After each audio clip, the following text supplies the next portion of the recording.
Have you ever stopped to think that the greatest gift someone can give you can also become the most cruel weapon against you? He believed he was sealing love with an unforgettable gesture. He thought fulfilling her dream would be the ultimate proof of partnership, gratitude, and a shared future. What he never imagined was that while he was buying her dream car, she already had another destination in mind. One he was never invited to know. This isn't just a story of betrayal. It's a story about how love can be used as a resource. About how silence hides parallel routines. And about how the ultimate symbol of achievement can turn into the exact instrument of downfall. The car that was meant to represent freedom became a path to lies. And the most expensive gift became the most painful proof. There were no screams at the beginning. No immediate scandal. There was observation. There was patience. There was strategy. And, above all, there was a moment when he realized that loving the wrong person too much costs far more than losing money. It costs dignity, time, and truth. But pay attention. Because the most shocking detail in this story isn't the betrayal itself. It's the moment he decides not to confront her. He decides not to stop her. He decides to let her continue, until the mistake reveals itself on its own. And when that happens, there's no room left for alternative versions. If you want to understand how a simple gift exposed an entire life of lies, and how silence proved more powerful than any argument, stay with me until the end. And subscribe to the channel so you don't miss other stories like this, where luxury hides truths few people are prepared to face. From the very beginning of the relationship, there was something that took up more space in her conversations than any plan they might build together. It wasn't a house or children or shared trips. It was always the car. She talked about it as if it were a personal milestone, a kind of trophy that would prove something to the world. It wasn't just a means of transportation, it was identity. She described every detail with a sparkle in her eyes, as if she were already sitting behind the wheel. To her, that car represented victory. It represented freedom. It represented having arrived where she had always wanted to be. And he, in love, listened to everything attentively. At first, it seemed like just a beautiful dream. But over time, it became clear that this desire came before anything else. She brought up the car at unexpected moments. During simple dinners, in casual conversations, even in arguments that had nothing to do with it. There was always a comparison. Other people's cars. Other people's status. The respect that came with certain symbols. She said that those who had that car were treated differently. They were listened to. They were admired. He began to realize that, for her, love and admiration were separate things. Love was what he offered. Admiration was what the world gave to those with visible power. And the car was the fastest shortcut to that. Without even noticing, he started to feel like he was competing with an object that didn't even exist yet. She spoke about the car as if it were a promise the future owed her. As if she had been unfairly deprived of something she deserved. There was always a sense of urgency in her words. When I have it, when this happens, when I finally drive by and people look at me. It wasn't about driving. It was about being seen. He started to notice that her smile grew when she talked about status, not when she talked about them. But he didn't question it. He chose to believe it was just enthusiasm. After all, dreaming isn't wrong. The problem is that some dreams take up so much space that they push everything else to the edge. At times, she spoke about the car as if it were more reliable than people. She said the car doesn't disappoint. That it doesn't fail. That it doesn't leave. He laughed, thinking it was an exaggeration. But there was something serious behind those phrases tossed out as jokes. She was projecting onto the car a sense of control she didn't feel in life. It was as if, by turning that key, everything would finally fall into place. And without realizing it, he was beginning to understand that he would never be enough unless he could deliver that symbol. Even without direct pressure, the expectation hung in the air, silent and constant. What was curious is that she never spoke about the car as a shared dream. She never said ours. She always said mine. My car. My moment. My achievement. He was included only as a spectator. As someone who would watch her shine from the outside. And still he felt honored to be there. He believed that supporting her dream was part of loving her. He saw no problem in putting himself second. After all, relationships require compromises. He just didn't realize he was giving up too much space too early. Over time, he noticed that whenever the subject was the car, she grew impatient if someone changed the topic. It was as if the subject were sacred, untouchable. Her tone of voice changed. Her eyes became alert. Her posture shifted. He could see that there was something deeper there than vanity. It was a need. A quiet hunger for external validation. But once again he chose not to read too much into it. He preferred to love without questioning. He preferred to believe that once her dream came true, everything would balance out. She said the car would open doors. That people would treat her differently. That opportunities would appear. He didn't understand how an object could change things so much, but he didn't disagree. She spoke with such conviction that it sounded true. He began to associate her smile with that future image. He started to think that maybe this was the final step to seeing her truly happy. And without realizing it, he turned her dream into a personal mission. A silent goal. Something he needed to fulfill. Even when they went through difficult moments, she found a way to bring the subject back. As if the car were the answer to everything. If they were tired, the car would fix it. If they were frustrated, the car would make up for it. If they were distant, the car would reignite something. He didn't see the danger in that logic. He didn't realize he was placing an object as an emotional solution. To him it was just hope. To her it was an absolute priority. And that difference was still hidden, waiting for the right moment to reveal itself. The irony is that while she talked about the car as a symbol of freedom, he believed he was building a solid life together. He thought about the future. About stability. About partnership. She thought about image. About impact. About how she would be seen when parking in certain places. Two different ways of looking at the same road. But at that moment it didn't seem like a problem. It seemed like just a personality detail. Something too small to threaten everything they were building. Without realizing it, he began to measure his own value by his ability to one day deliver that dream. Every professional step forward carried that invisible weight. Every achievement came with the silent question, is it enough yet? And while he pushed himself, she waited. Not with patience but with expectation. An expectation that grew with every conversation, every comparison, every sideways glance at what she still didn't have. And it was there, without either of them noticing, that the ground began to prepare for something that was still far from happening, but that would change everything.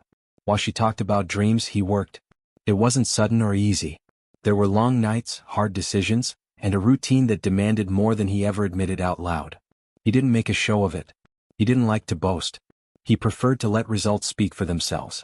Every professional step forward came with exhaustion, but also with a quiet sense of progress.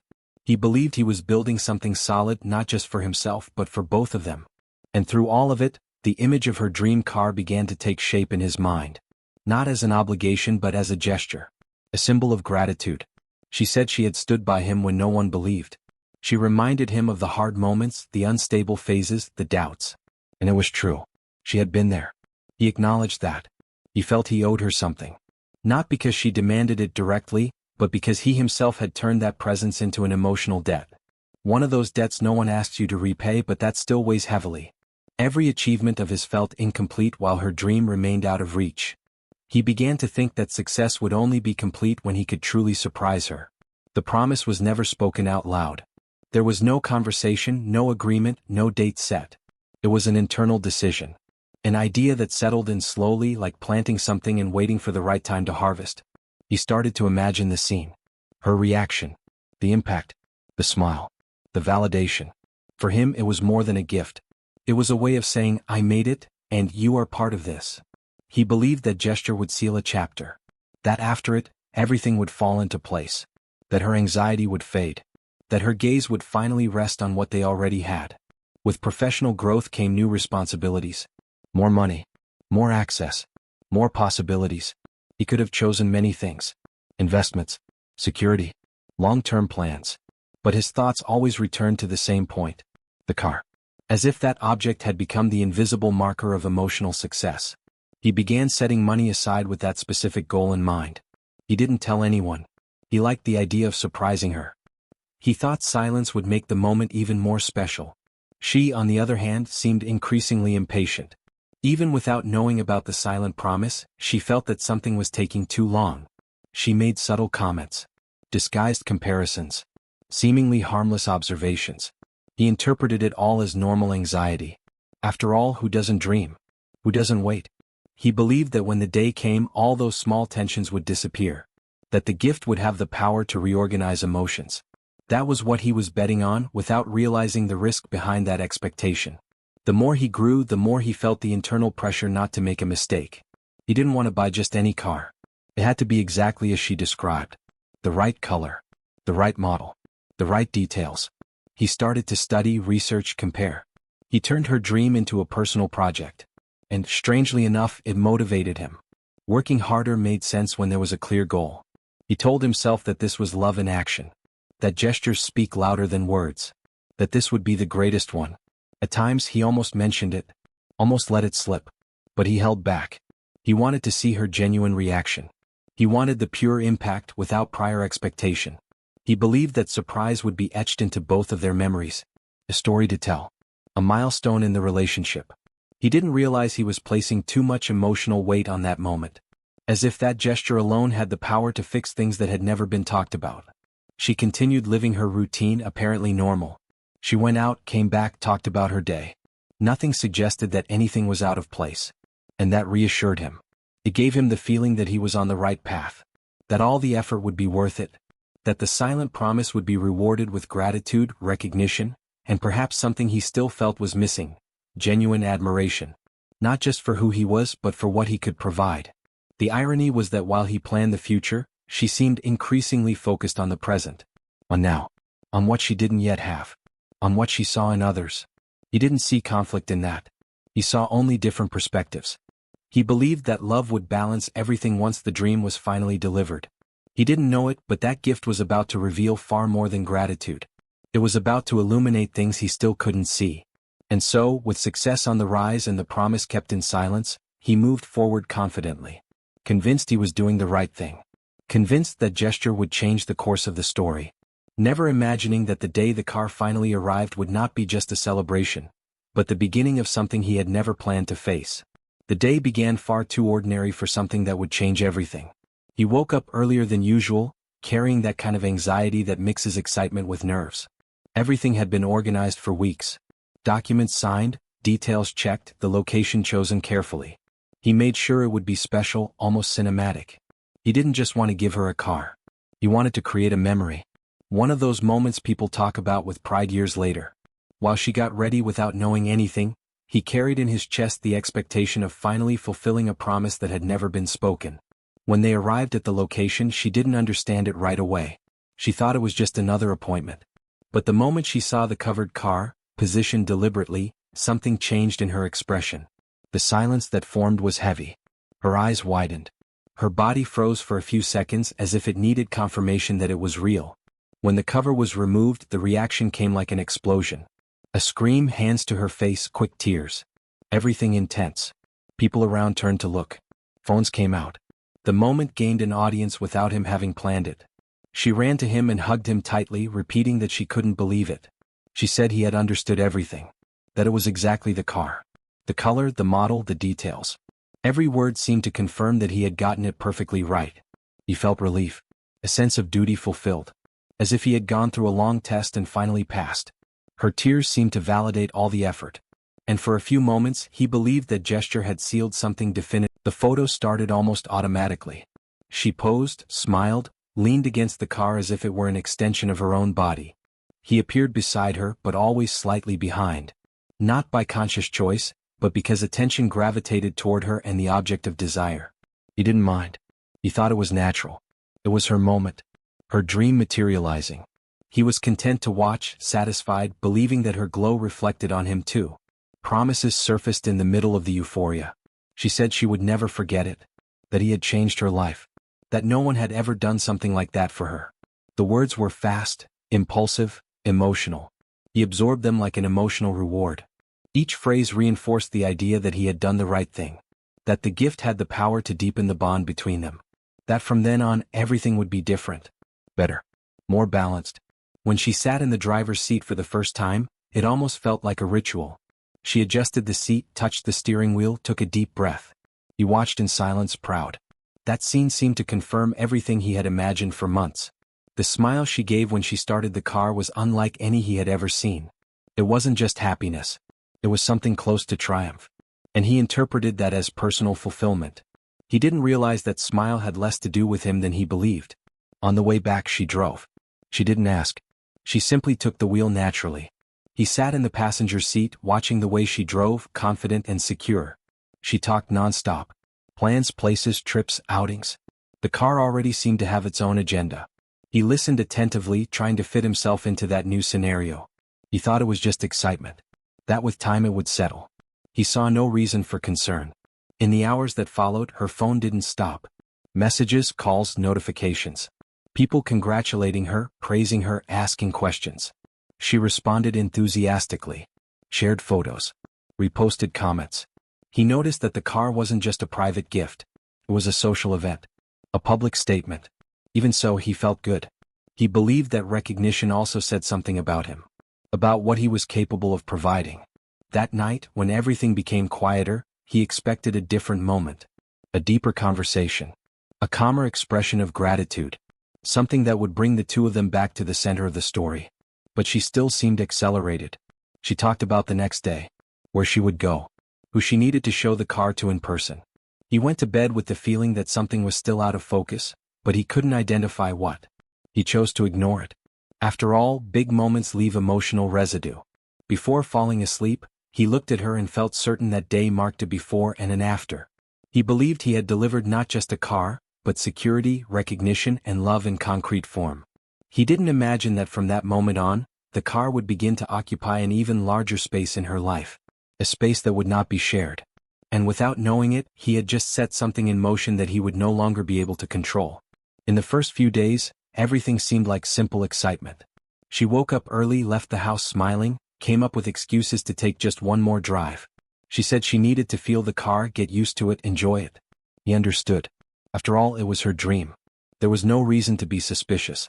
But as time went on, that enthusiasm didn't fade. It grew. The outings became more frequent. The hours longer. And the explanations more generic each time. Still, he didn't question it. He didn't want to seem controlling. He chose to trust. She started coming home later than usual. Always with a ready-made justification. Traffic. Meeting friends. Last-minute plans. None of it sounded absurd on its own. The problem was the pattern. Small delays piled up. Small absences repeated themselves. He noticed but chose not to connect the dots. He told himself he was overreacting. That this behavior was normal after something so new. The car had just arrived after all. Her attitude toward the car also changed. She began treating it as exclusive territory. She no longer asked for opinions. Didn't talk about routes. Didn't ask if he wanted to come along. She simply grabbed the keys and left. Sometimes she didn't even say anything. He only realized when the silence in the garage exposed the absence. It created a quiet discomfort hard to explain. But he pushed it down. He didn't want to be the kind of person who finds a problem in everything. Conversations started to become more superficial. Before, she shared details about her day. Now she answered with short phrases. It was fine. Nothing much. I'll tell you later. But later never came. He felt something slipping through the cracks but couldn't tell what. He tried to convince himself it was just a phase. That eventually the routine would settle. That the novelty would wear off. But the shine only seemed to grow, while the connection between them weakened. He noticed that she put more effort into getting ready to go out with the car than to go out with him. Subtle details. More attention to clothes. A different perfume. One more look in the mirror before leaving. Nothing obvious. Nothing he could accuse. Just sensations. And sensations are hard to confront. You can't argue what you can't prove. So he kept it to himself, pushing the discomfort into a corner of his mind where it wouldn't interfere with daily life. When he suggested doing things together, she always seemed busy. There was always something already planned. Always an unmovable commitment. He began to feel like he was competing for space with an agenda he didn't know. And strangely, the common thread in those absences was always the same. The car. It was how she left and how she returned. It was why schedules stretched. It was around it that her routine had reorganized itself. But he still didn't want to put that name to it. She started showing irritation when he asked simple questions. Where did you go? You took a while. Everything okay? Normal questions asked without accusation. Even so, she responded defensively. As if she were being monitored. That confused him. He didn't understand why something so simple created tension. He started talking less. Asking less. Observing more. A quiet, almost involuntary shift that marked a change in him too. At times, he thought about having an open conversation. About expressing how he felt. But he always backed out. He was afraid of sounding ungrateful. Afraid of seeming insecure. After all, he had just fulfilled her biggest dream. Questioning things now felt contradictory. He didn't want to ruin the moment. He preferred to swallow the discomfort and move on. He told himself he was being mature. That relationships require patience. He didn't realize he was accumulating doubts. The car began to appear more in her stories than he did. She talked about routes, about compliments she received, about curious looks. She described how people reacted when she parked. He listened, trying to be part of it. But he felt secondary. As if he had been useful only up to the moment of delivery. After that, there were nights when he stayed awake, waiting for the sound of the car pulling in. The engine noise became a marker of time. A signal of relief and, at the same time, unease. When she arrived, he pretended everything was normal. He talked, asked little, smiled.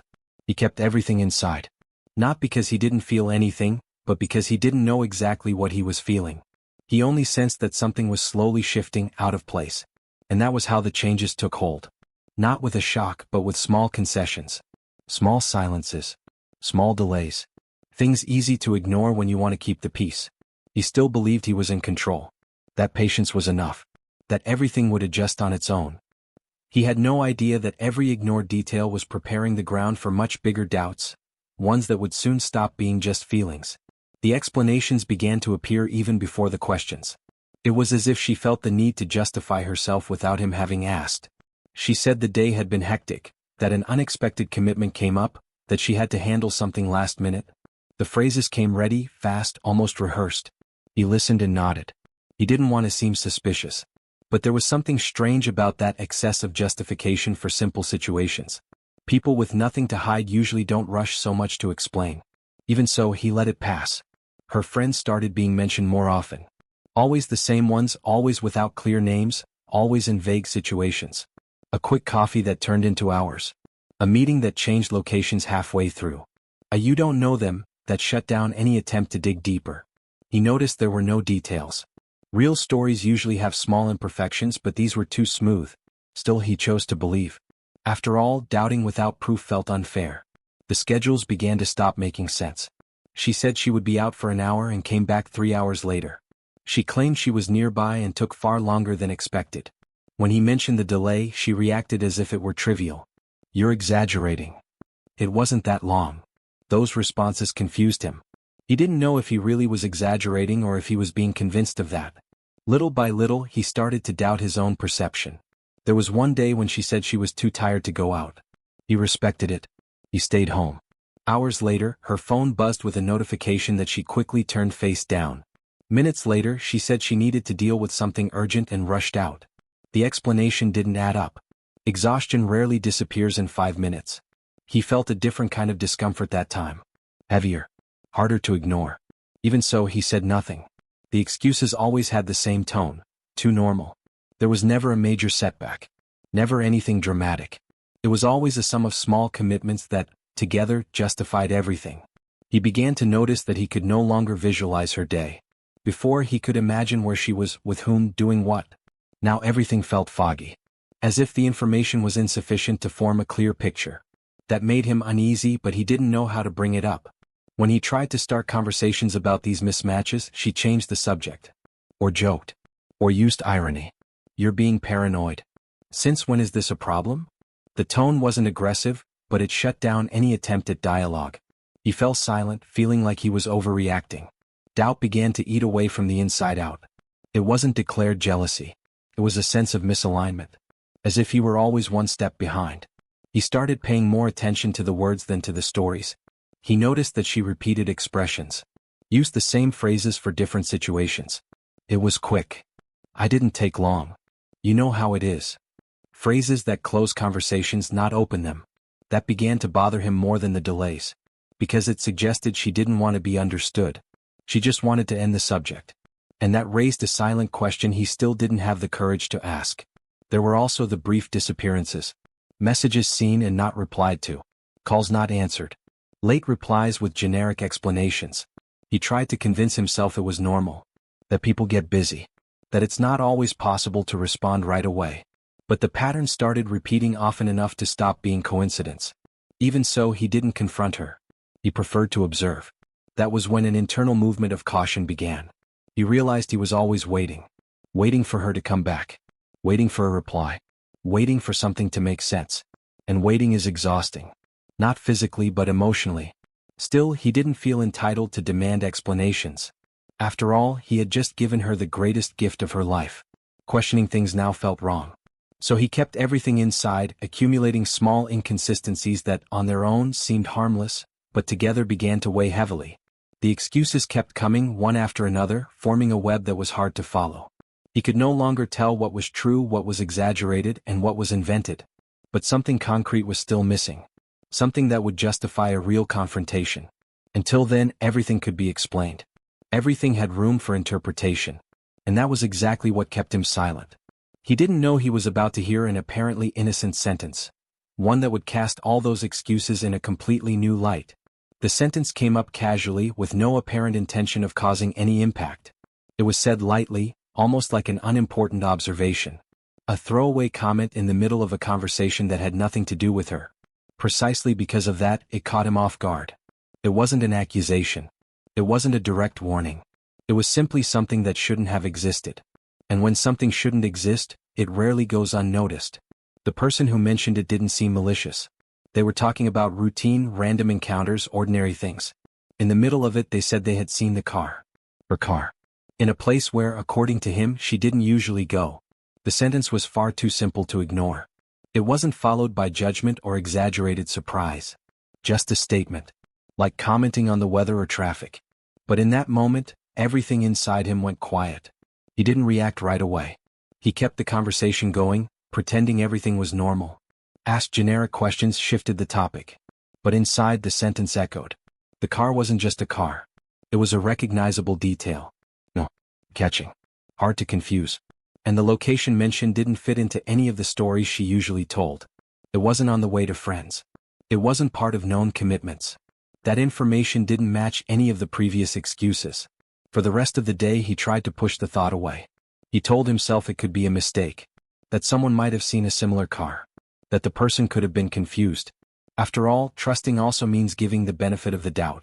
But the more he tried to rationalize, the more the doubt took shape. Because it wasn't just the comment itself. It was the context. It was the accumulation of small inconsistencies that now he began mentally revisiting the past few weeks. The delays. The long outings. The vague answers. Everything seemed to revolve around that car. And now there was someone from the outside confirming something he had only felt internally. It was no longer just an isolated perception. It was external information. Small, yes. But enough to crack the illusion that everything was under control. What bothered him most wasn't the possibility of what it might mean, but the casual way the sentence had been said. If something was wrong, it didn't seem to be such a well-kept secret after all. That made him feel a mix of discomfort and vulnerability. Like someone who realizes they are the last to notice something obvious to everyone else. Even without proof, that feeling hurt more than he wanted to admit. He thought about asking her directly. About confronting her. About saying he had heard something strange. But he backed off. He still had nothing concrete. Just a sentence. And sentences can be misinterpreted. He decided to keep that information to himself. Not as an accusation, but as an alert. An internal marker that he needed to pay closer attention. For the first time, he wasn't just feeling something. He was suspecting. When he got home and saw her, everything seemed too normal. She talked, laughed, commented on her day. No sign of nervousness. No strange reaction. That only confused him more. If something were wrong, why did she seem so calm? Or maybe she was too confident. He didn't know. He only realized that, for the first time, he wasn't fully present in the conversation. Part of him was somewhere else, rearranging pieces. That night, he had trouble sleeping. The sentence kept coming back, repetitive. The casual tone. The place mentioned. The approximate time. Everything started to form a picture he didn't want to see in full. Not because he was afraid of the truth, but because he knew that once seen, it couldn't be ignored. And he didn't feel ready for that yet. He preferred to move carefully. That was when something inside him changed for good. There was no explosion. No confrontation. There was silence. A different kind of silence from the one he had been practicing. Now it wasn't just patience. It was attention. An internal decision to observe more, speak less, and stop taking anything for granted. He didn't yet know what was happening, but he was sure of one thing. That innocent sentence had opened a door that would not close again. And from that moment on, he realized that blind trust was no longer an option. There were still no accusations. Still no proof. But there was a living doubt, breathing in the back of his mind. A doubt that was beginning to demand answers. And he felt that if he wanted to find them, he would have to act differently from then on. He wasn't looking for anything. At least that's what he kept telling himself. There was no intention to investigate, much less to find something concrete. It was an ordinary moment, almost automatic. He got into the car to borrow it quickly, something he hadn't done often since the gift arrived. He sat in the driver's seat and, before even starting the engine, felt something different in the air. A smell that didn't match the environment. It wasn't her perfume. It was someone else's. Stronger. More noticeable. A detail too small to be easily explained. He took a deep breath, trying to decide if he was overreacting. Smells can mix. New cars can retain odors. He tried to rationalize it. But there was something persistent about that sensation. Something that didn't fade. When he looked around, he noticed the seat was adjusted in a strange way. Pushed farther back than she usually left it. The mirror slightly tilted. Subtle details, but uncomfortably specific. As if someone else had occupied that space long enough to get comfortable. On the center console, almost hidden, there was an object he had never seen before. Small. Discreet. Easy to overlook if you weren't paying attention. He picked it up carefully and examined it. It wasn't his. It wasn't hers. He was certain. That object was not part of their routine. There was no simple explanation. It wasn't something you accidentally forget in a car that still smelled new. His heart started racing in a way he wasn't prepared to feel. He stayed there for a few seconds, completely still. His mind working too fast. Trying to fit that detail into any possible narrative. Maybe it belonged to a friend. Maybe someone had gotten a ride.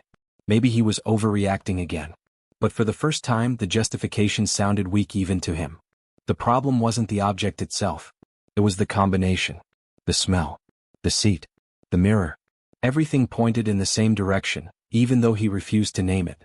When he got out of the car, he didn't take the object with him. He put it back exactly where he had found it. He didn't want to leave traces. He didn't want to raise suspicion. In that moment, he understood that confronting without a strategy would be useless. If something was happening, that detail had slipped through by carelessness. And carelessness rarely repeats itself. He needed more clarity before making any move. For the first time, he felt that the truth might be closer than he had imagined. When she got home, he watched her with heightened attention. The way she spoke. Her hands. Her eyes. He tried to detect any sign of nervousness. But she seemed normal. Too normal. That unsettled him even more. If something was wrong, she was comfortable with it. Or believed she was. He talked, responded, pretended everything was fine. Inside, however, something had broken. The trust, once whole, now had a visible crack. He realized that detail had changed the way he saw everything. The earlier excuses took on a different weight. The long outings began to make more sense. The innocent comment now felt less innocent. It was as if a dim light had been turned on in a dark room. It didn't illuminate everything yet, but it revealed outlines that hadn't existed before. And those outlines weren't good. That night he didn't sleep well. His mind kept returning to the car. The object. The smell. Small details are often more cruel than big revelations, because they don't allow comfortable denial. He couldn't pretend he hadn't seen it. He couldn't forget it. The car, which once symbolized love and achievement, now carried a strange feeling. A kind of silent discomfort he couldn't explain. He realized it was no longer possible to act the same way as before. Something had changed for good. He could no longer ignore signs. He could no longer trust only what was said. If he wanted to understand what was really happening, he would need to observe more closely. Track patterns. Stop asking questions and start noticing. That discovery, however small, demanded a different posture from that point on. The hardest part wasn't fear of the truth. It was the feeling of being left out. Of not knowing what was happening inside his own relationship. The car, which he had bought as proof of love, now seemed to hold secrets that no longer belonged to him. And that hurt in a quiet, almost shameful way. He still didn't know exactly what he was facing, but he was sure of one thing. That detail wasn't there by accident. And it was in that moment that he made an internal decision, still without word, and he felt that moment was approaching faster than he wanted. He didn't announce anything. He didn't change his tone of voice. He didn't ask direct questions. The decision was internal and silent, like turning a key inside himself. From that day on, he began to observe more closely. Not to accuse, but to understand. Every outing started to be mentally recorded. Times, days, patterns. He didn't write anything down, but his mind began to work like an archive. And the more he observed, the more he realized there was a hidden logic beneath the apparent casualness. She kept the same surface-level routine, but the details started repeating themselves. Certain days of the week. Certain times. Always with the car. always with similar explanations. He noticed that the long outings weren't random. They had regularity. And regularity is rarely coincidence. Still, he continued acting normally. He talked, laughed, commented on trivial things. He didn't want to alert her. He knew that if he showed suspicion, the behaviors might change. He began paying attention to message response times. Not the content but the gaps. He noticed that at certain times of day she took longer to reply. Always at the same hours. It wasn't bad signal. It wasn't work. It was a specific silence. A silence that repeated itself with uncomfortable precision. That started forming a picture too clear to ignore, even though he didn't want to accept what it might mean. The justification started coming in advance. Before leaving, she explained that she might be late. Before arriving, she warned that she was on her way. To someone who trusts, that looks like consideration. To someone who observes, it looks like preparation. He realized she was always protecting herself against possible questions, even when they didn't exist. It was as if she were always one step ahead, trying to close gaps he hadn't even opened yet. He also began observing her emotional state when she came back. There were days she returned light, smiling, relaxed. Others she came back tense, irritated, distant. And those shifts didn't clearly relate to what she said she had been doing. They didn't match casual meetups with friends or ordinary commitments. It was a fluctuation that seemed tied to something more intense. Something that affected her beyond the usual. He didn't comment. He just stored it away. The car started being observed differently. Mileage, fuel, implied routes. He didn't need exact numbers. Just the sense that certain trips were longer than she reported. Small inconsistencies that, on their own, proved nothing, but together formed a silent narrative. He was beginning to understand that the truth rarely appears all at once. It reveals itself gradually in the space between what is said and what is lived. At no point did he feel proud of this posture. It wasn't revenge. It wasn't control. It was self-preservation. He needed to understand where he was standing before taking any step. Questioning without foundation could backfire. Making accusations could shut doors. So he chose the harder path. Wait. Observe. Swallow the discomfort. A strategy that required cold blood and patience. She didn't seem to notice the change in him. Or maybe she did and underestimated it. He remained available, present, attentive. He didn't change habits. He didn't create conflict. That made her comfortable. And comfort often leads to carelessness. He knew that. He knew that when people believe they are in control, they lower their guard. And that was exactly what he needed to happen. Not out of malice but for clarity. There were moments when he almost gave up. He thought about confronting her, about ending the doubt once and for all. But every time he was about to speak, something new appeared. A different delay. A longer silence. A detail out of place. And he pulled back. Because he understood he was close to something bigger. Something that couldn't be revealed halfway. He needed the full truth, not fragments. And so, without her realizing it, the dynamic between them changed. He was no longer just part of the story. He had become an observer. A careful, silent observer, willing to wait as long as necessary for her own movements to reveal what her words were hiding. He didn't yet know exactly what he would find, but he sensed that the next discovery would not come from a feeling, it would come from something concrete. He didn't plan to access the GPS as if setting a trap. It was almost accidental. A simple need, an ordinary destination, something practical. But when he opened the history, something caught his attention. It wasn't a specific address right away. It was the repetition. The same point appearing multiple times on different days, always at the hours he had already mentally marked as strange. His stomach tightened. Because routines leave traces. And GPS doesn't lie out of courtesy. He stared at the screen for a few seconds, trying to see if there was an obvious explanation. Maybe it was a common shortcut. A passing route. But it wasn't. The point was outside her usual paths. It wasn't on the way to work. It didn't lead to places she usually mentioned. It was a final destination. A place where the car stayed parked long enough to be recorded precisely. That didn't match quick errands or casual meetups. What disturbed him most wasn't the address itself, but the frequency. Once could be chance. Twice coincidence. 3 times doubt. But there was a clear pattern. Alternating days. Similar times. Always the same length of stay. His heart raced, not out of anger but confirmation. That gave concrete shape to everything he had been feeling. It was no longer just perception. It was a cold, technical record, impossible to dismiss as emotional exaggeration.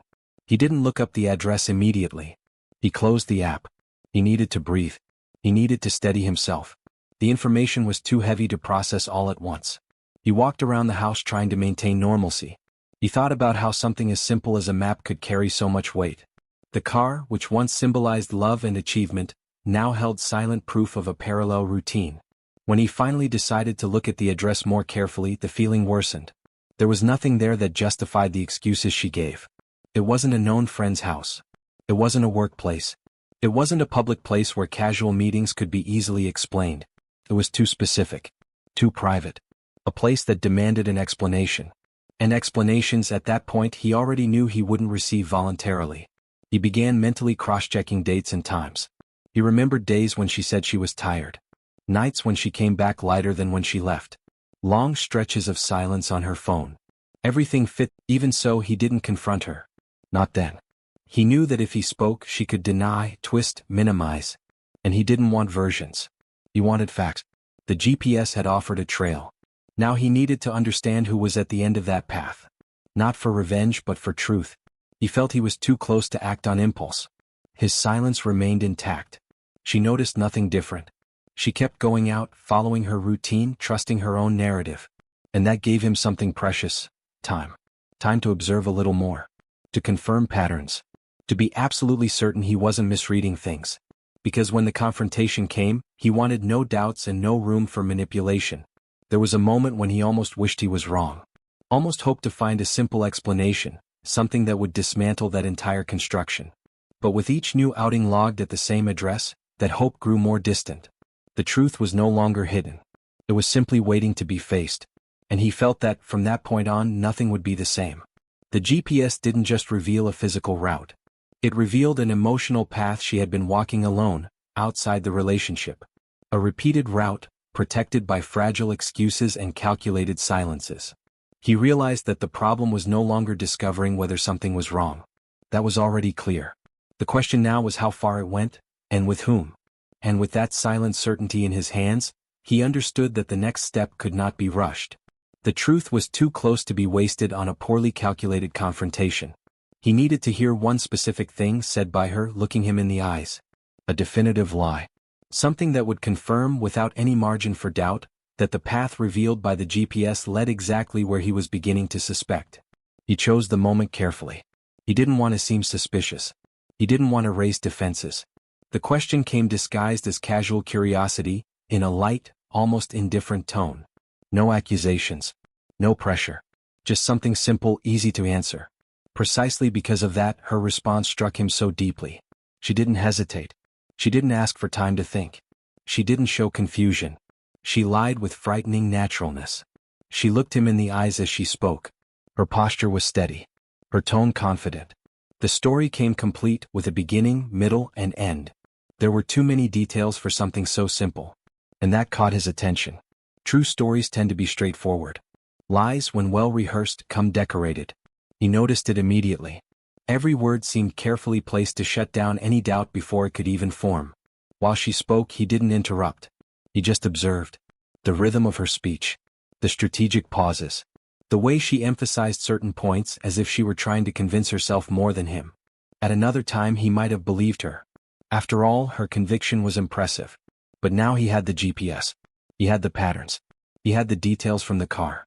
Her words collided directly with silent facts he already knew. What hurt most wasn't the lie itself, but how easily it was told. There was no visible guilt. No nervousness. It was as if she were comfortable in that role. That made him wonder how long she had been lying like that. How many stories had already been told with the same confidence. How many times he had believed without questioning. Trust took a blow that would be hard to repair. He replied with a simple, "I understand." He didn't show surprise. He didn't question the details. That reaction made her even more at ease.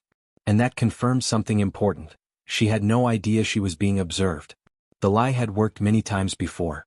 And in that moment she believed it had worked again. That comfort was dangerous for her, and clarifying for him. After the conversation he stayed alone for a few minutes. He needed to reorganize his thoughts. There was no longer room for honest doubt. The gap between what she said and what he knew was too wide. That lie, delivered with such conviction, sealed something inside him.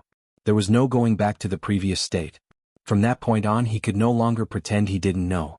The truth had imposed itself, even without being spoken directly. He realized he didn't need to desperately look for more proof. The lie had already done that job. Not because it revealed everything, but because it showed how far she was willing to go to maintain the narrative. That said far more than any forced confession ever could. He understood that betrayal doesn't begin with a physical act, but with the decision to lie while looking into the eyes of someone who trusts you. Even so, he stayed calm. He didn't explode. He didn't confront her. On the contrary, he became even more composed. He knew that any emotional reaction at that moment could give her the chance to turn the tables. He needed control. He needed to let her feel safe enough to keep making mistakes. Because each new mistake would make the truth harder to hide. She went on with her day normally, believing everything was settled. That the question had been simple curiosity. That the answer had been enough.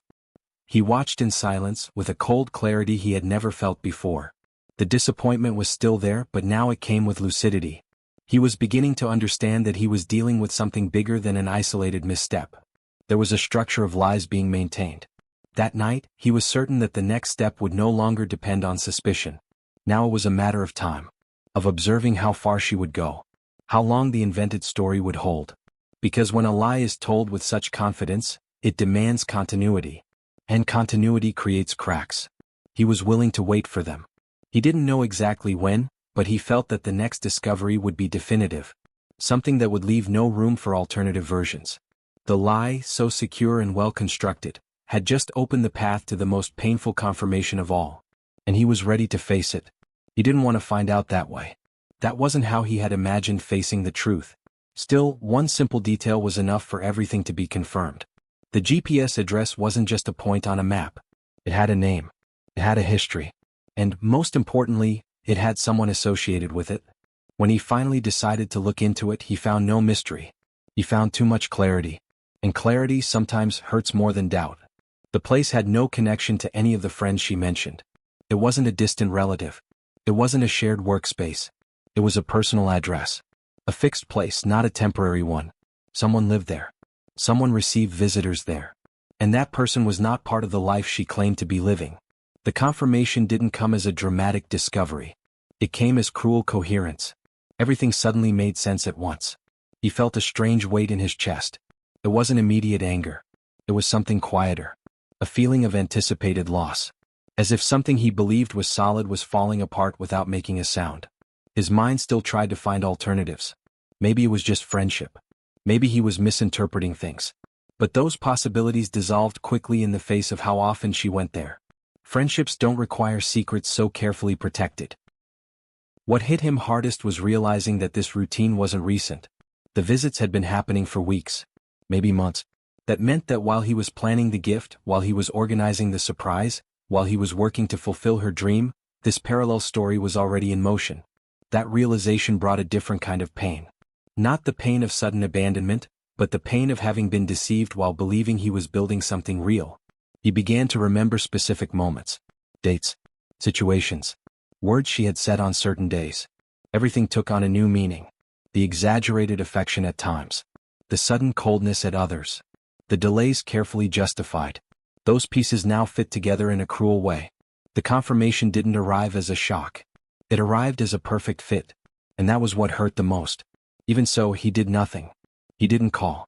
He didn't send a message. He didn't confront her. He stood still for a few minutes, staring at the screen, trying to breathe. He needed to keep control. He knew that if he acted on emotion, he would lose something important.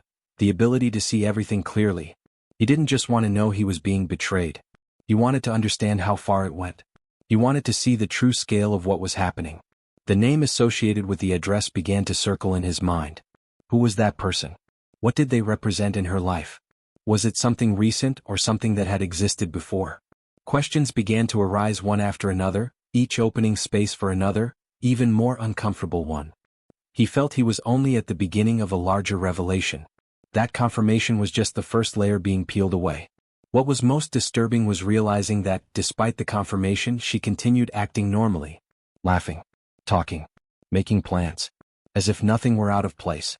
That made him understand that he wasn't dealing only with betrayal, but with an ability to compartmentalize feelings. An ability to live two parallel realities without showing apparent conflict. That frightened him more than the act itself. He began to wonder who was really beside him. The woman he saw every day or the version that appeared repeatedly at that address? Which one was real? Or maybe both were. That doubt gnawed at him from the inside. Because realizing that someone can be two things at once completely changes how you see the past. He felt he needed to revisit the entire story under a new light. Despite everything, he still didn't feel ready to end anything. Not at that moment. He needed more. He needed to see it with his own eyes. He needed to understand how it was happening. Not out of obsession but for emotional closure. That confirmation was enough to destroy denial, but not enough to answer all the questions now pushing forward. He knew he had crossed a point of no return. From that moment on, there was no more innocence possible. Everything that came next would be a conscious choice. Observe, wait, or confront. And while he decided his next step, she continued using the car of her dreams as if nothing were wrong, unaware that that very car was about to drive the truth to a place where there would be no escape. At that point he could have ended everything. All it would have taken was one direct sentence, a blunt confrontation, a demand for explanations. But he didn't do it. Not because he had doubts but because he needed to understand something bigger. He needed to see how far she would go when she believed she was completely safe. So when she announced she was going out again with the car, he didn't question it. He simply nodded as he always did. Inside, however, something was different. It was no longer anxiety. It was focus. He observed every detail of that departure. The exact time she picked up the keys. The way she got ready. The care with her appearance. Everything seemed calculated even if unconsciously. She talked about some ordinary commitment with the same natural tone as always. The lie had become part of the routine. He realized that with painful clarity. And still he kept his expression neutral. He didn't want to interfere. He wanted to see the script unfold without interruptions. When the door closed, he didn't feel the urge to run after her. He felt something colder. A quiet certainty that this outing was not just another one. It was an important piece of the puzzle. He waited a few minutes before doing anything. He didn't want to act on impulse. He didn't want to look desperate. He needed to keep his mind clear. The goal wasn't to catch her out of revenge. It was to confirm things out of emotional necessity. He followed the route from a distance, unhurried. There was no need to rush. He knew exactly where the car would go. The GPS had already told that part of the story. What he needed now was to see the context, to understand how it happened. He didn't want to imagine. He wanted to observe. Because imagining leaves room for doubt. Seeing eliminates fantasies. And he was already tired of living among assumptions. As the car followed the now familiar path, he felt a strange tightness in his chest. It wasn't ordinary jealousy. It was the feeling of watching something that, until recently, he would never have believed possible. Every turn of the route seemed to confirm that this parallel routine was well established. Nothing there felt improvised. Everything flowed too smoothly. Too rehearsed. That said a lot. He arrived at the location carefully. He didn't park nearby. He chose to observe from a distance. Time seemed to move more slowly as he waited. He didn't know exactly what he would see, but he knew that anything would already be definitive. When the car parked and she got out, her posture changed. There was no hurry. No tension. There was comfort. Familiarity. And that was more revealing than any explicit gesture. She entered the place without looking around, like someone who knew exactly where she was. Without hesitation. Without checking her phone. Without showing fear of being seen. That naturalness was a silent blow. He realized that this was not an occasional meeting. It was part of an established emotional routine. Something that already had a fixed place in her life. And he had been outside that story for longer than he imagined. He didn't go in. He didn't need to. What he saw was enough to confirm everything he had been trying to deny. Even so, he stayed there for a few minutes, breathing deeply, trying to absorb the impact. There was no dramatic scene. No confrontation. There was silence. A heavy, definitive silence. The truth didn't scream. It presented itself simply, almost banally. And perhaps that was the cruelest part. When he returned home, he showed nothing. When she came back hours later, he received her as always. He talked. He listened. He pretended normality. But inside, something had shifted irreversibly. He had seen enough to know that this was no longer about suspicion or technical confirmation. Now there was an image. A memory. A scene that could not be erased. He realized that by not stopping that meeting, he had crossed an internal boundary. He was no longer someone who merely reacted. He was now someone who consciously chose the next step. And that choice would not be impulsive. It would not be emotional. He still didn't know exactly how he would act, but he knew he wouldn't do anything without strategy. Because when the truth is this clear, silence can be the most powerful weapon. That night, he lay beside her feeling a different weight in his body. It wasn't just pain. It was lucidity. A bitter but steady lucidity. He understood that the end doesn't have to happen at the moment of discovery. Sometimes it begins when you decide to watch until the very end. And he felt he was getting closer and closer to a point where there would be no more room for pretending, only for consequences. He thought he had already seen enough. That nothing could surprise him after everything he had discovered. He was wrong. Because there is a brutal difference between suspecting, confirming, and witnessing. And that scene left no room for interpretation. He arrived a few minutes early, keeping his distance, choosing a spot where he could observe without being noticed. His heart was pounding, but his mind was strangely clear. He knew that moment would be etched in his memory forever.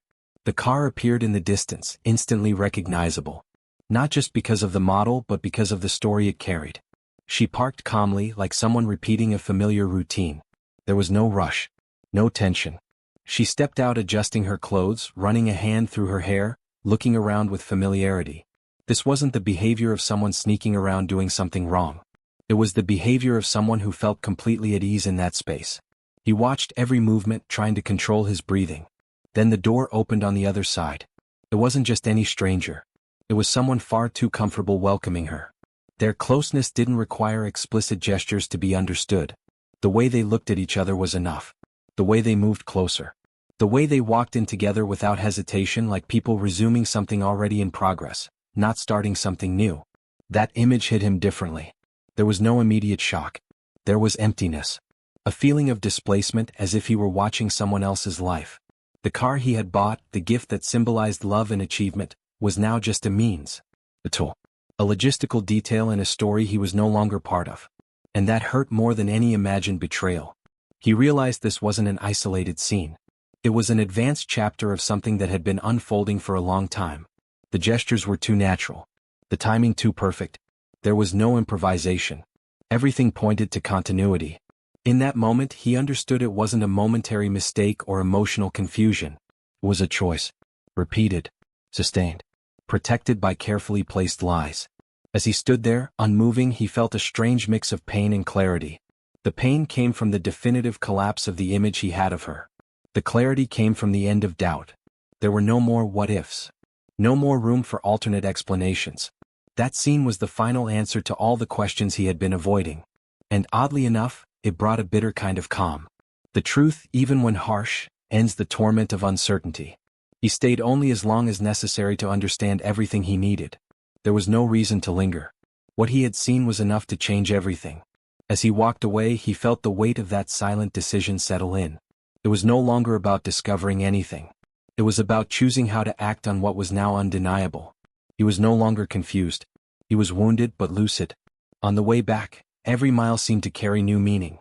The dream car stopped being a symbol of love and became a symbol of naivety. Not his own, but the trust he had placed.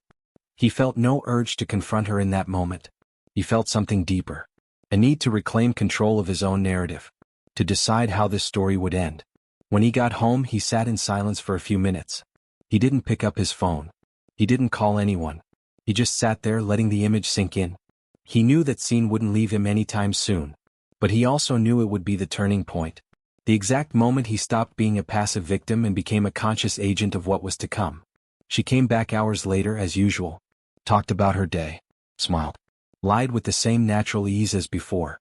He listened without reacting. Every word sounded empty now. There was no emotional impact left. Only confirmation. What he had witnessed had changed something fundamental inside him. There was no longer hope for an innocent reconciliation. No longer fear of loss. He realized that this story was far from over. In fact, it was just entering a different phase. A phase where he would not chase explanations or beg for truth. He would let consequences speak. Because after that scene, it was no longer him who had anything to prove. Now, the next move would decide who would truly lose everything. After that scene, he believed nothing else could surprise him. But truth has layers, and some hurt more when they surface after confirmation. In the days that followed, he began to look at the past through different eyes. Small details started to carry new weight. Dates that once seemed ordinary now felt suspicious. Moments he remembered fondly began to cast an uncomfortable shadow. The betrayal hadn't started there. It had begun earlier. He started connecting the dots with colder clarity. He realized that certain behaviors of hers had existed long before the car. The car had only made things easier. It provided mobility, comfort, and discretion. The parallel routine was already in motion. That realization hit hard. It meant he hadn't been deceived only after the gift. He had been deceived while planning the most meaningful gesture of their relationship. When he revisited old conversations, he noticed subtle changes in her tone months earlier. A gradual distancing. An enthusiasm that faded at times and flared intensely at others. Back then he had attributed it to stress, fatigue, routine. Now everything made sense. Those emotional highs and lows weren't random. They reflected someone already dividing her feelings between two different realities. The most brutal realization was that the car wasn't the beginning of the betrayal. It was the perfect tool to sustain it. He understood that, without knowing it, he had helped make everything easier, more frequent, more comfortable. That awareness brought a sense of guilt that wasn't his, yet weighed on him all the same. Feeling used so strategically shook the way he saw himself. He remembered moments when she was especially affectionate right after certain outings. Long hugs. Sweet words. Gestures that had once felt like spontaneous reconnection. Now he saw they might have been compensation. Emotional balancing acts she performed to maintain her own narrative. That realization didn't come as anger. It came as emptiness. As the understanding that the story had been manipulated far longer than he'd imagined. The more he thought about it, the clearer it became that the car hadn't changed who she was.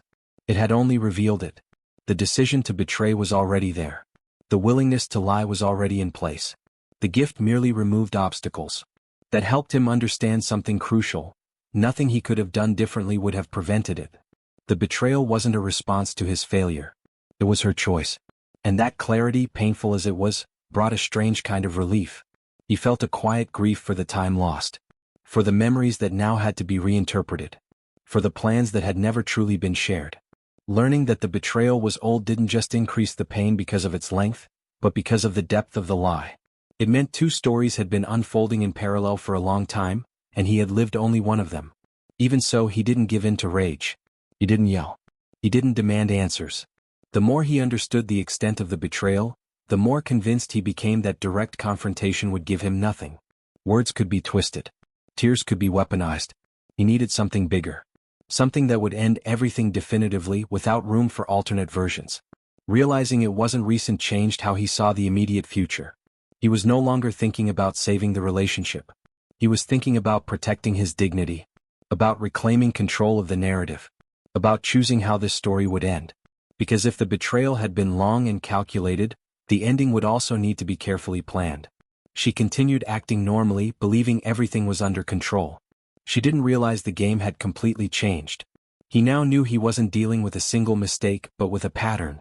And patterns aren't resolved with emotional conversations. They end with firm decisions. He felt himself drawing closer to making his. That discovery was the most painful so far, but also the most freeing. It stripped away any remaining illusion. There was nothing left to save. All that remained was deciding how to turn that pain into closure. And as he prepared for that, an idea began to form slowly. An idea involving the very symbol that had started it all. The dream car. The same one that would now become central to his next move. It was at that point that he began to see the car differently. Not as a gift, not as a symbol of love, but as the central piece of the entire mechanism. Everything revolved around it. Schedules, movements, excuses, meetings. The car was not just transportation. It was shelter. It was an alibi. It was the perfect tool to sustain a parallel life without raising immediate suspicion. And that realization hit him with an uncomfortable clarity.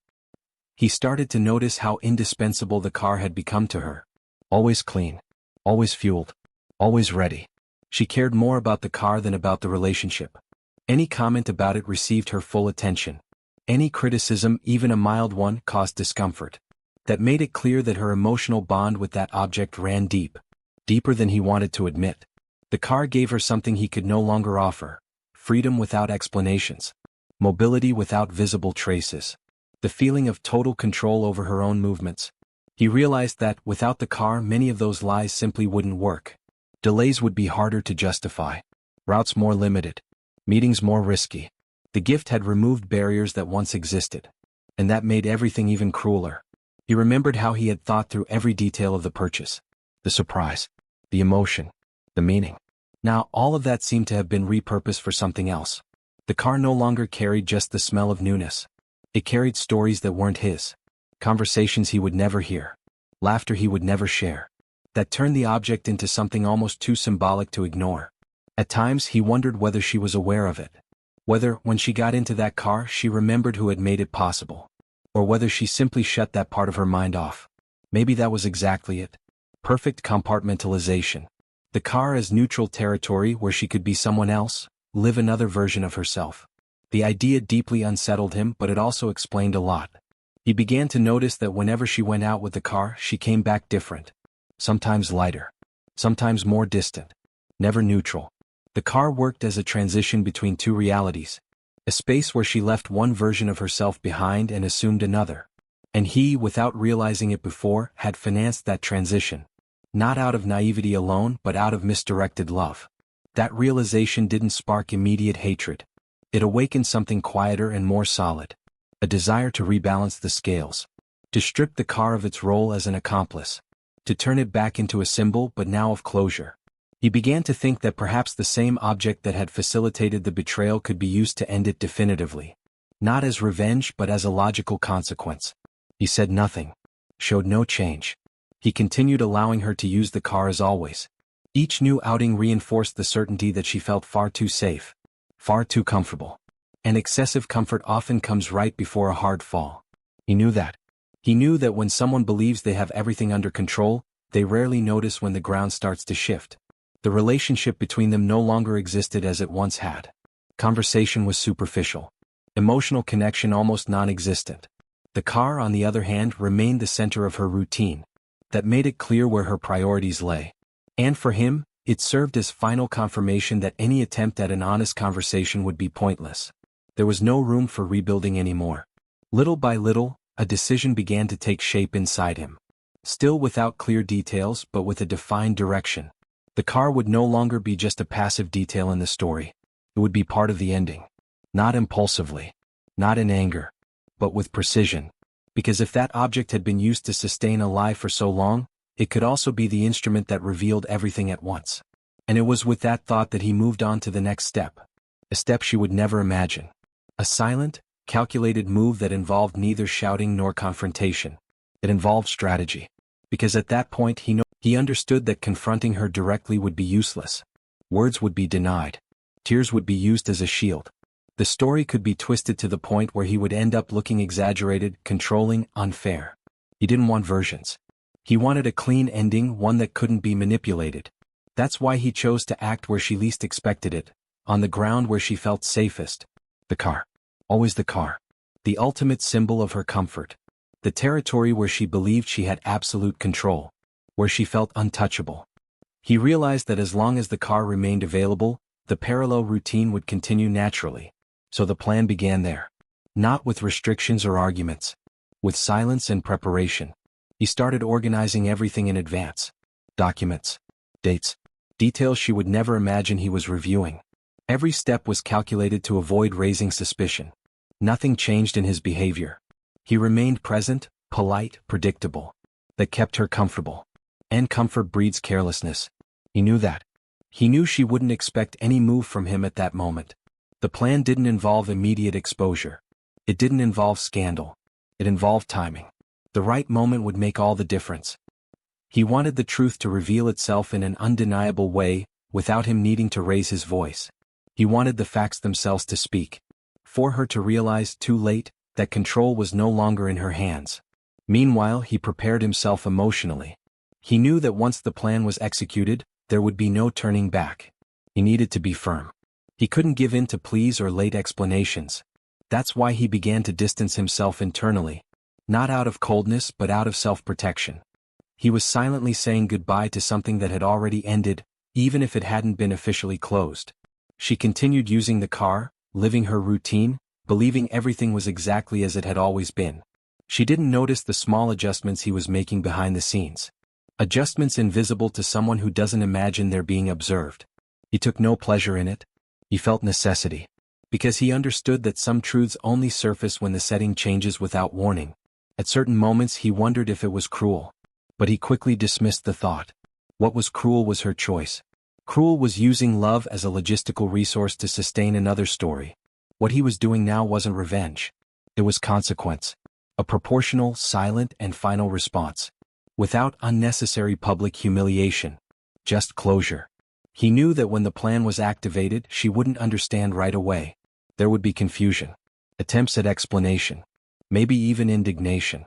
But he also knew that within minutes, everything would become clear. Because the plan struck directly at the core of the lie, the sense of control. And when that control disappears, the truth usually surfaces. At that stage, he no longer felt guilty. He felt aligned with himself. For the first time since the beginning of the story, he wasn't reacting to what she did. He was directing his own ending. And that brought a sense of regained power he didn't even know he needed. The plan was ready. It didn't need adjustments. It didn't need witnesses. It only needed the right moment. A moment closer than she imagined. Because while she believed she was living just another ordinary day, he was silently counting the final steps. And he knew that when everything came to light, it wouldn't be him who was lost, but her. The change didn't come all at once. It was subtle, almost imperceptible. At first, she felt only a strange discomfort, like when something slips out of control without a clear explanation. Small obstacles began to appear. Nothing serious enough to trigger immediate alarm, but enough to break the sense of smoothness she was used to. For the first time in a long while, something wasn't responding exactly as she expected. She tried to leave as usual, but noticed that some things weren't in place. Documents that were normally easy to access were no longer there. Certain processes felt more bureaucratic. Small delays started happening for no apparent reason. She didn't understand it right away. She thought it was carelessness, bad luck, coincidence. After all, when someone believes they're in control, it takes time to accept that it might be slipping away. Her behavior began to change. More questions. More irritation. Sharp, offhand comments. He observed it all calmly. He didn't react. He didn't explain. He answered only what was necessary. That made her uncomfortable. She was used to predictability, to knowing exactly how he would respond. Now there was silence where there had once been readiness. That began to create insecurity. She tried to regain control through conversation. Asked if everything was okay. If he was acting strange. He replied with neutrality. Neither cold nor overly affectionate. Just normal. That confused her even more. Because there was nothing concrete to accuse him of, yet there was a clear sense of displacement. Something was different. And she couldn't pinpoint exactly what. Going out started to require more effort. More planning. More elaborate justifications. And that exhausted her. Because until then, everything had flowed easily. The car always available. Time always flexible. Now small setbacks appeared that disrupted the rhythm. They weren't prohibitions. They were silent obstacles. And silent obstacles are the hardest to fight. She began to make mistakes. Small slips. Stories that didn't quite align. Timelines that didn't add up. He noticed everything. He didn't correct her. He didn't confront her. He simply recorded it. The more she tried to maintain normalcy, the more obvious the effort became. And too much effort exposes what one is trying to hide. Her sense of security was being slowly eroded. At times, she seemed nervous for no apparent reason. Checked her phone more often. Replied to messages faster than usual. As if she were trying to keep everything under control at once. He watched from a distance with a clarity he hadn't had before. That anxiety was new. And it said a lot. It was the reflection of someone who felt the ground shifting but didn't yet know why. She even hinted that he was distant. That something had changed. He neither denied nor confirmed it. He simply said he was thinking about some things. That vague answer unsettled her deeply. Because for the first time, she didn't have full access to what was going on inside him. And losing access is losing power. That made her restless in a way she couldn't hide. Attempts to regain control became more obvious. Questions about his schedule. About his commitments. A subtle reversal of roles. The one who once moved freely now tried to monitor. He saw it clearly. And understood that the plan was working. Not because he had done anything overt, but because she was beginning to feel what he had felt for so long. Insecurity without explanation. She still didn't know exactly what was happening. But she knew something was wrong. The comfort was gone. Predictability had been broken. And when that happens, the truth begins to push for space. He felt that this was the signal. The precise moment when control changed hands. And from there on, it would only be a matter of time before everything came to light. He chose the moment with precision. It wasn't impulsive or theatrical. It was calculated so there would be no escape, no room for distortion. The setting didn't need an audience, but it also wouldn't allow convenient silence. It was a balance point between exposure and control, where the truth would appear in full without him needing to raise his voice. When she realized something serious was about to happen, it was already too late to step back. She tried to start the conversation the way she always did. A light, almost distracted tone, as if she could normalize any tension. He let her speak for a few seconds. He observed. It no longer affected him. Then calmly he presented the facts. Not opinions.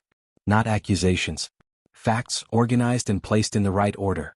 Each one dismantling a part of the story she had been sustaining for so long. The first impact was confusion. She tried to laugh, downplay it, question details. But as he moved forward, her expression changed. There was no longer room for improvisation. What he was saying didn't depend on interpretation. It depended only on acknowledgement. Silence began to settle between one sentence and the next. A heavy silence because there was no longer any way to invent something new without falling into contradiction. She tried to interrupt, explain, justify. He didn't allow the conversation to become emotional. He didn't raise his voice. He didn't attack. He simply kept the focus. Every attempt she made to divert was gently brought back to the central point. The truth. That completely disarmed her. Because she was used to dealing with emotional reactions. Not with steady composure. When he mentioned the car, something definitively changed in her face. It was no longer just the betrayal exposed. It was the symbol. The object that had supported everything. The comfort that was now turning against her. He didn't need to accuse her. It was enough to show how every lie connected back to that same point. The car. The route. The address. The repetition. That ended any attempt at denial. She realized in that moment that she had lost control of the narrative. There were no more possible versions. No way to reverse roles. He wasn't there to argue. He was there to end it. And that visibly shook her. Because for the first time she wasn't the one leading the conversation. She was reacting. Only reacting. He made it clear that he wasn't looking for late explanations. He didn't want emotional justifications. He didn't need to hear apologies at that moment. Everything that needed to be said was already clear in the facts presented. That revelation wasn't a request for confession. It was a statement. And statements don't ask for answers. They only require acknowledgement. The atmosphere grew heavy. There was no longer any room for negotiation. She tried to lean on memories, on old feelings, on promises. He listened but didn't give in. There was no more space for selective nostalgia. What was being ended there wasn't just a relationship, but an illusion carefully built over time. And illusions, when they fall, make very little noise, but leave deep wreckage behind. In the end he was clear about his decision. No threats. No humiliation. Just consequence. The revelation had shifted the balance because it stripped her of her last resource. Control of the narrative. Now everything was exposed between the two of them even if no one else knew. And that was enough. Because the hardest thing isn't being seen by others. It's being seen by the one you deceived. She fell silent. A silence different from all the others. It wasn't calculation. It wasn't strategy. It was impact. He knew that moment would stay with her. Not as a spectacle but as a full stop. He didn't feel victory. He felt closure. And that was exactly what he needed to move forward. The revelation had fulfilled its role. There was no more unresolved tension. No more open questions. All that remained was what came next. And what came next would demand one last conversation. One last attempt from her to reverse the irreversible. A request that would come too late, and that he already knew wouldn't change anything. After the revelation, time seemed to slow down. There was no immediate reaction. Just silence. A heavy silence, unlike anything they had experienced before. It was in that interval that she realized, perhaps for the first time, the true scale of what she had lost. It wasn't just the relationship. It was the stability, the security, and the certainty of having someone who had always been there. When that realization finally arrived, it came with fear. The plea didn't come right away. First came the attempts at explanation. Disjointed sentences, confused justifications, fragments of stories that no longer held together. She spoke quickly as if volume could fill the void left by the truth. He listened in silence. He didn't interrupt. He didn't react. The more she spoke, the clearer it became that those words weren't for him. They were for herself, a late attempt to reorganize her own narrative. When she realized the explanations wouldn't work, the tone shifted. Her voice lowered. Her eyes began searching for his with urgency. That was when the plea appeared. Not as a demand but as a supplication. A request loaded with sudden regret, the kind that only surfaces when there is no longer room for negotiation. She spoke of mistakes, confusion, a fragile moment. Common words used when time is no longer on the side of the one speaking them. She tried to reclaim the past. She recalled good moments, hardships overcome, promises made. She used memories as an argument, as if what had been lived could erase what had been hidden. He listened to everything with a calm that unsettled her even more. There was no visible anger. No argument. Just a decision already made. And decisions that are made rarely bend to late pleas. She realized she was speaking alone when he didn't respond the way he used to. There was no comfort. No attempt to fix things. Just silent firmness. That frightened her more than any shouting would have. Because shouting signals emotion. Silence signals closure. And she began to understand that she had arrived too late at the place she was now trying to stay. The plea turned into disguised desperation. Promises emerged. Immediate changes were offered. She said she would do things differently, that she would cut off contacts, that she would prove it. But he knew it wasn't about real change. It was about imminent loss. When the foundation of trust breaks, promises become nothing more than attempts to delay the inevitable. He didn't need to say it out loud. She felt it. He spoke little. Said only what was necessary. That the problem wasn't just what she had done, but the time she chose to hide it. That it wasn't just the betrayal, but the ease with which she lied. That it wasn't just the car, but the conscious use of something that symbolized love to sustain another story.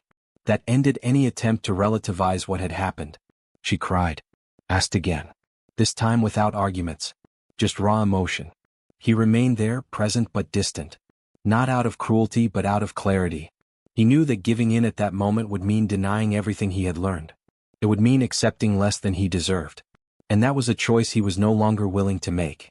The plea came too late because the time for trust had already passed.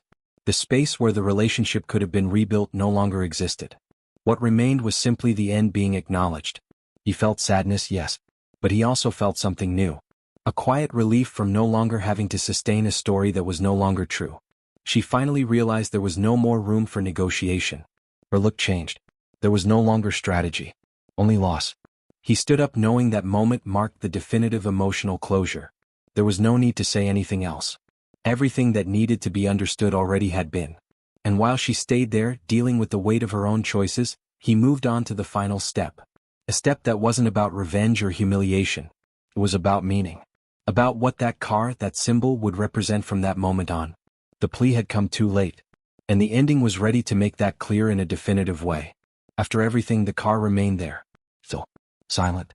The same object that had once been the reason for celebration, tears, and promises now seemed to carry a different weight. He no longer needed to touch it to feel that. Just looking was enough. The car no longer represented achievement, love, or a shared future. It represented choice. And choices have consequences, even when no one wants to face them. She still tried to get close to him by using the car as a bridge. She talked about memories, about trips they could have taken, about plans that never left the paper. But he no longer saw a symbol of possibilities there. He saw a constant reminder of what had been broken. Every mile driven in that car carried lies. Every hidden route had pushed them further apart than any argument ever could. He understood that the car had never been the problem. It was only the mirror. An amplified reflection of what she valued, what she prioritized, what she was willing to sacrifice to maintain an appearance. The car didn't create the betrayal. It simply revealed who she was when she had enough freedom to choose without oversight. And that was the most important discovery of all. While she associated the car with status and pleasure, he began to associate it with clarity. That object had shown him something words never could. It had exposed the difference between love and convenience, between partnership and use, between real presence and emotional advantage. He realized that without that gift, he might have spent years believing in a version of reality that didn't exist. The most curious part was realizing that he no longer felt anger when he thought about the car. He felt closure. As if that cycle had fulfilled its purpose. The car was the beginning of the illusion, the middle of the lie, and, in the end, the tool of revelation. A complete arc. A symbol that began as a promise and ended as a lesson. She, on the other hand, began to look at the car with discomfort. What had once given her pleasure now reminded her of loss. The steering wheel, the seats, the smell. Everything brought back the moment when control slipped away. The car was no longer freedom. It was memory. And memories don't obey orders to disappear. He moved forward with the feeling that he had recovered something essential. Not the car. Not the relationship. But his own dignity. He understood that loving isn't about giving everything and expecting recognition. It's about sharing with someone who chooses to be in the same emotional place. And those who use love as a resource end up losing the right to enjoy it. The dream car fulfilled its destiny. Not the one she imagined, but the one that needed to happen. It served as a test. As a revelation. As a dividing line. He didn't regret buying it. Because without it, he might never have seen the truth so clearly. In the end, he understood that some losses aren't punishments. They're releases. And that certain gifts aren't meant to remain, but to reveal. The car stayed. The illusion left. And with it, everything that wasn't real. In the end, this story isn't about a car. It's about choices. About what someone does when they believe no one is watching. About who a person becomes when they have freedom, comfort, and the opportunity to lie without being questioned. He lost a relationship, but gained something many people spend their entire lives without ever achieving: clarity. Clarity about who was by his side. Clarity about his own worth. And clarity to understand that love isn't proven through silent sacrifices, but through loyalty when no one is demanding it. Maybe the real question isn't, did she regret it? But rather, how many times do we ignore clear signs just to avoid destroying a comfortable illusion? How many people are living parallel lives while someone else pays the emotional price, believing in promises? And you, if you were in his place, would you have confronted it at the first sign? Or would you have waited like he did, until the truth revealed itself on its own? If this story made you think, leave a comment below about what you would have done. Subscribe to the channel, turn on notifications, and stay with me because there are still many stories where luxury reveals exactly who people really are.